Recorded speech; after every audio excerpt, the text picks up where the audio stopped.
حضور نبی صلی اللہ علیہ وآلہ وسلم کے کتنے چچا تھے اور کون کون تھے اور کتنوں نے اسلام قبول کیا؟ حضور نبی کریم صلی اللہ علیہ وآلہ وسلم کے چچاؤں کی تعداد میں مورخین کا اختلاف ہے۔ بعض کے نزدیک ان کی تعداد 9، بعض نے کہا کہ 10 اور بعض کا قول ہے کہ 11 ہیں، مگر بعض نے تحریر فرمایا کہ آپ صلی اللہ علیہ وآلہ وسلم کے والد ماجد حضرت عبداللہ رضی اللہ تعالیٰ عنہ کے علاوہ عبد المطلب کے 12 بیٹے تھے، جن کے نام یہ ہیں: حارث، ابو طالب، زبیر، حمزہ، عباس، ابو لہب، یداق، مکوم، زرار، قسم، عبدالکعبہ اور جہل۔ حضرت ابو طالب آپ صلی اللہ علیہ وآلہ وسلم کے چچا اور حضرت علی رضی اللہ تعالیٰ عنہ کے والد تھے۔ آپ کا نام عمران یا عبد المناف اور کنیت ابو طالب تھی۔ آپ کے والد کا نام عبد المطلب اور والدہ کا نام فاطمہ بنت عمرو تھا۔ آپ صلی اللہ علیہ وآلہ وسلم اپنی والدہ ماجدہ آمنہ بنت وہب اور دادا عبد المطلب کی وفات کے بعد 8 سال کی عمر سے آپ کے زیر کفالت رہے۔ آپ نے ایک بار شام اور بصرہ کا تجارتی سفر کیا تو حضرت صلی اللہ علیہ وآلہ وسلم کو بھی ہمراہ لے گئے۔ اس وقت حضور صلی اللہ علیہ وآلہ وسلم کی عمر 12 برس کے لگ بھگ تھی۔ بحیرہ رحب کا مشہور واقعہ، جس میں راہب نے حضور نبی کریم صلی اللہ علیہ وآلہ وسلم کو نبوت کی نشانیاں دیکھ کر پہچان لیا تھا، یہ واقعہ اسی سفر کے دوران میں پیش آیا۔ آپ کے چچا کے 4 بیٹے اور 2 بیٹیاں ہیں۔ سب سے بڑے بیٹے کا نام طالب ابن ابی طالب تھا۔ باقی بیٹوں میں سے جعفر طیار، عقیل ابن ابی طالب اور علی بن ابی طالب شامل تھے، اور 2 بیٹیاں ام ہانی اور جمانہ شامل ہیں۔ آپ نے تاحیات اشاعت اسلام میں حضور صلی اللہ علیہ وآلہ وسلم کا ساتھ دیا، اور ان کی بت پرستی کی ایک روایت بھی نہیں ملتی، جبکہ سیرت ابن ہشام میں ان کے کلمہ پڑھنے کا ذکر ہے۔ عبد المطلب کی وفات کے بعد انہوں نے حضور نبی کریم صلی اللہ علیہ وآلہ وسلم کی پرورش کی۔ آپ صلی اللہ علیہ وآلہ وسلم کا نکاح سیدہ ختیجہ رضی اللہ تعالیٰ عنہ سے کیا۔ آپ کی تقلید میں ابو لہب کے سوا باقی تمام بنو ہاشم نبی اکرم صلی اللہ علیہ وآلہ وسلم کے پشت پناہ بنے رہے، اور حضور نبی اکرم صلی اللہ علیہ وآلہ وسلم کی خاطر بڑی سختیاں جھیلیں۔ ختیجہ بنت خلید کے ساتھ رسول اللہ صلی اللہ علیہ وآلہ وسلم کا نکاح انہوں نے ہی پڑھایا، جس کا آغاز کلمہ بسم اللہ سے ہوا۔ سیرت ابن ہشام کے مطابق وفات کے قریب آپ نے کلمہ اسلام زبان پر جاری کیا تھا، تاہم کئی مورخین آپ کے قبول اسلام کو مستند نہیں سمجھتے اور رسول اکرم صلی اللہ علیہ وآلہ وسلم کا نکاح پڑھانے کو قبولیت اسلام کی دلیل نہیں سمجھتے۔ جب ہاشمی خاندان میں آقا صلی اللہ علیہ وآلہ وسلم کی کفالت کا معاملہ اٹھا تو عبد المطلب نے اپنے تمام بیٹوں کو اپنے سامنے بٹھایا اور ان کے دلوں پر روحانی نظر دوڑائی، اور ابو طالب کو اپنے پاس بلا کر فرمایا: اے میرے بیٹے، میں نے تیرے دل میں اپنے پوتے محمد صلی اللہ علیہ وآلہ وسلم کی محبت کو دیکھا ہے، اس لیے اس کی پرورش کفالت تمہارے ذمے ہے۔ اس دن سے ابو طالب نے محمد صلی اللہ علیہ وآلہ وسلم کو اپنی کفالت میں لے لیا اور آقا دو جہاں صلی اللہ علیہ وآلہ وسلم کی پرورش شروع کر دی۔ آپ کسی بھی وقت اپنے بھتیجے کو اپنے سے الگ نہیں کرتے تھے۔ آپ کی زوجہ فاطمہ اسد بھی آقا صلی اللہ علیہ وآلہ وسلم سے والہانہ محبت کرتی تھی، جس کا ثبوت یہ ہے کہ جب ان کا انتقال ہوا تو آپ صلی اللہ علیہ وآلہ وسلم ان کو دفن کرنے سے پہلے ان کی قبر مبارک میں لیٹے اور اپنی نورانی چادر ان کے کفن کے ساتھ لپٹا کر ان کو دفن کیا گیا۔ جب آقا دو جہاں صلی اللہ علیہ وآلہ وسلم کا اس دنیا میں ظہور ہوا تو آپ صلی اللہ علیہ وآلہ وسلم کا نام محمد صلی اللہ علیہ وآلہ وسلم عبد المطلب اور ابو طالب نے تجویز فرمایا، جبکہ آقا دو جہاں صلی اللہ علیہ وآلہ وسلم کا فرمان ہے کہ میرا نام محمد عرش معلیٰ پر نور کے 70,000 حجابات میں چھپا کر رکھا ہوا تھا۔ آپ کی وفات کے بعد کفار مکہ نے حضرت صلی اللہ علیہ وآلہ وسلم پر مظالم کی انتہا کر دی۔ آپ کی وفات 619 عیسوی میں ہوئی۔ اسی سال ختیجہ بنت خلید کی وفات بھی ہوئی۔ ان 2 واقعات کی وجہ سے حضور صلی اللہ علیہ وآلہ وسلم نے اس سال کو عام الحزن یعنی دکھ کا سال قرار دیا۔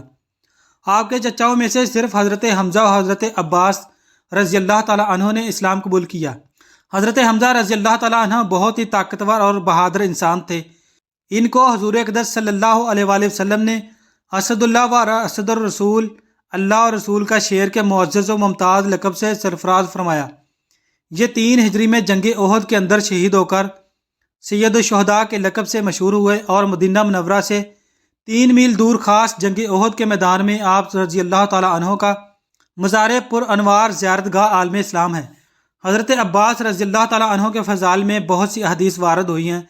حضور اقدس صلی اللہ علیہ وآلہ وسلم نے ان کے اور ان کی اولاد کے بارے میں بہت سی بشارتیں دی اور اچھی اچھی دعائیں بھی فرمائی ہیں۔ حضرت عباس ابن عبد المطلب نبی صلی اللہ علیہ وآلہ وسلم کے سگے چچا تھے۔ خاتم المہاجرین حضرت سیدنا ابو الفضل عباس بن عبد المطلب رضی اللہ تعالی عنہ کی پیدائش واقع فیل سے پہلے ہوئی۔ آپ غزوہ بدر سے پہلے ہی ایمان لا چکے تھے، مگر مثلتاً ایمان خفیہ رکھا ہوا تھا۔ جنگ بدر میں کفار زبردستی آپ کو لائے، چنانچہ پیارے آقا صلی اللہ علیہ وآلہ وسلم نے اعلان کیا کہ کوئی عباس کو قتل نہ کرے کہ وہ مجبوراً لائے گئے ہیں۔ اسی غزوہ میں آپ قیدی ہوئے اور فدیہ دے کر آزاد ہوئے۔ صحابہ کرام رضی اللہ تعالیٰ عنہ بھی آپ کی عظمت و شان کے متعارف تھے۔ صحابہ کرام آپ سے مشاورت کرتے اور آپ کی رائے لیا کرتے تھے۔ آپ رضی اللہ تعالیٰ عنہ عطر اور کپڑے کے تاجر تھے۔ حضرت عفیف کندی رضی اللہ تعالیٰ عنہ بیان کرتے ہیں کہ مجھے اپنے اہل و عیال کے لیے مکے کے شہر سے کپڑے اور عطر لینا تھا، تو میں مکے کے تاجر حضرت عباس کے پاس آیا۔ پیارے آقا دو جہاں صلی اللہ علیہ وآلہ وسلم کی بارگاہ میں وفد دارین بھی آیا ہوا تھا، جنہوں نے آپ کو کئی تحائف دیے۔ ان میں سے ایک ریشمی جبہ بھی تھا جو سونے سے آراستہ تھا۔ حضور اکرم صلی اللہ علیہ وآلہ وسلم نے وہ جبہ حضرت عباس رضی اللہ تعالیٰ عنہ کو دیا، تو آپ نے عرض کی میں اس کا کیا کروں کہ ریشم اور سونا تو مردوں پر حرام ہے۔ حضور نبی کریم صلی اللہ علیہ وآلہ وسلم نے ارشاد فرمایا، اس سے سونا الگ کر کے اپنی خواتین کے لیے زیور بنا لیں، یا ویسے ہی اس سونے کو اپنے اہل خانہ پر خرچ کر لیں اور ریشمی جبہ فروخت کر کے اس کی قیمت کو استعمال میں لے لیں۔ چنانچہ وہ جبہ آپ نے ایک یہودی کو 8000 درہم میں بیچ دیا۔ نہ صرف آپ ہی بلکہ آپ کے غلام بھی تجارت میں ماہر تھے۔ آپ خود بیان کرتے ہیں کہ 20 اقیہ سونے کے بدلے جو غزوہ بدر میں فدیہ ادا کیا تھا، اللہ پاک نے مجھے 20 غلام عطا کیے۔ وہ سب کے سب تاجر تھے اور بہت سارا مال کما کر دیتے تھے۔ ان میں سے جو غلام سب سے کم کما کر دیتا تھا اس کی مقدار 20,000 درہم تھی، اور اپنا گھر مسجد نبوی کی توسیع کے لیے وقف کر دیا۔ نیز آپ کے سخی ہونے کی تو خود حضور اکرم صلی اللہ علیہ وآلہ وسلم نے بیان فرمایا ہے۔ چنانچہ ایک موقع پر پیارے آقا صلی اللہ علیہ وآلہ وسلم لشکر کی تیاری میں مصروف تھے کہ اتنے میں حضرت عباس بھی آ گئے۔ آپ نے حضرت عباس کو دیکھ کر ارشاد فرمایا، یہ تمہارے نبی کے چچا ہیں، جو کہ عرب میں سب سے بڑھ کر سخی اور صلہ رحمی یعنی عزیزوں اور رشتہ داروں کے ساتھ اچھا سلوک کرنے والے ہیں۔ آپ کی وفات 88 سال کی عمر میں ہوئی۔ نماز جنازہ امیر المومنین حضرت سیدنا عثمان غنی رضی اللہ تعالیٰ عنہ نے پڑھائی اور تدفین جنت البقیع میں ہوئی۔ سیدنا عمر بن خطاب رضی اللہ تعالیٰ عنہ کا طریقہ یہ تھا کہ جب قحط پڑ جاتا تو سیدنا عباس بن عبد المطلب رضی اللہ تعالیٰ عنہ کی دعا کے وسیلے سے بارش طلب کیا کرتے تھے۔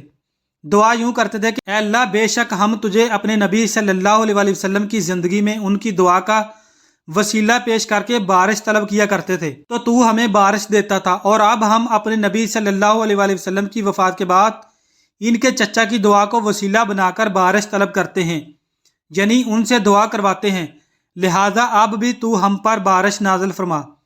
سیدنا انس رضی اللہ تعالیٰ عنہ بیان کرتے ہیں کہ اس طرح انہیں بارش عطا ہو جاتی تھی۔ تو ناظرین، تب تک کے لیے اتنا ہی۔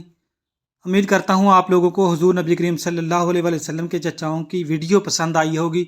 اگر ویڈیو پسند آئی تو اس کو لائک، شیئر اور چینل کو سبسکرائب کریں، اور اللہ تعالیٰ کے 99 ناموں میں سے ایک نام کمنٹ سیکشن میں ضرور ٹائپ کریں۔ Thanks for watching. اللہ حافظ۔